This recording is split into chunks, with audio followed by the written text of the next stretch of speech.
And according to the Hadith, it is said that at the head of every century in Islam, Mujadid would be raised to reform Islam. And we believe that the Mujadid for the 14th century was the promised Messiah, peace be upon him, and that he was also the promised Messiah and Mahdi forthcoming.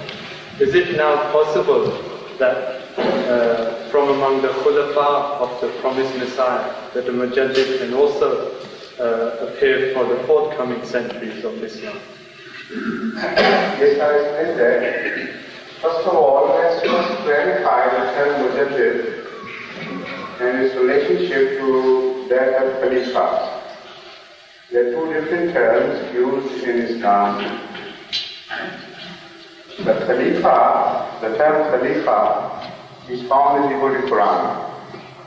And the institution of Khilafat has been described at length in Holy Quran. But you don't find the mention of Mujaddidiyyah anywhere in the Holy Quran.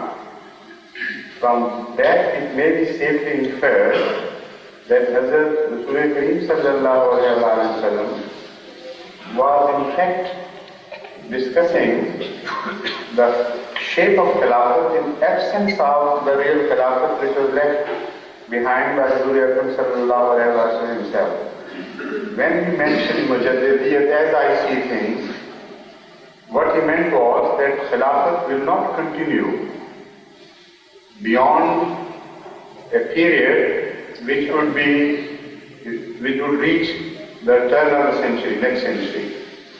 So Khilafat had to be finished before that.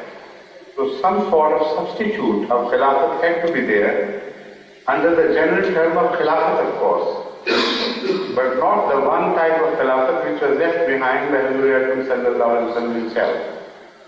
So that substitute is Mujaddidiyyah. If the original is there is absolutely no need for any substitute. When you have water for wudu, you don't go for tayammum. So I feel that it is impossible, inconceivable for the institution of Mujaddidiyyah to have started at the time when Khilafat-e-Rashida was intact. What would be the relationship between a Mujaddid and a Khalifa?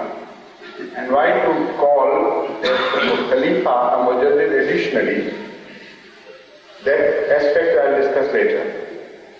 Now that is one way of looking at things. In support of this view, we find the tradition of the Holy Prophet, peace be upon him, who prophesies the appearance of Mujaddideen at every century, yet when he informs us that Masih Maud would appear, then he says, Summa takunu khilafatun ala minhaji nubuwwati. Then he doesn't repeat the institution of Mujaddidiyyah at all in any way. He only prophesies that after Masih Maud has appeared, then Khilafat ala minhaji nubuwwat, Khilafat of the type which prophets leave behind, would continue, would start again. So that means that my inference that Mujaddidiyyah is just a substitute for Khilafat at the time of Khilafat absence has weight, because this tradition also supports this view.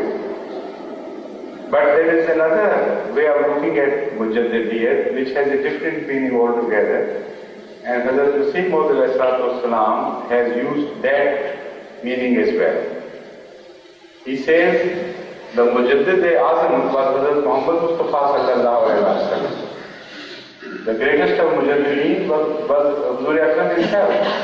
So he was in that sense the Mujaddid of the first century as well as the greatest of all Mujaddideen of all times. So that means a person who is appointed for a particular reform or a wide reform, an unlimited reform as well. So this meaning would be applicable to Hazrat Akram sallallahu alaihi wasallam alone. He was sent by Allah for an unlimited reform in every field, in every direction. for all times to come. So, because he was a consummate perception of the mujjadidiyat, so Hazrat Masih Maud called him Mujaddid.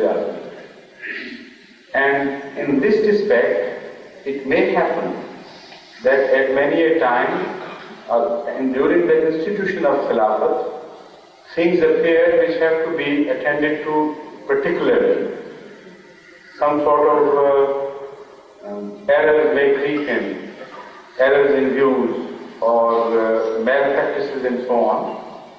So if Allah gives opportunity to a certain khalifa to fight against those evils, in that sense of the word, he would be a mujaddid as well.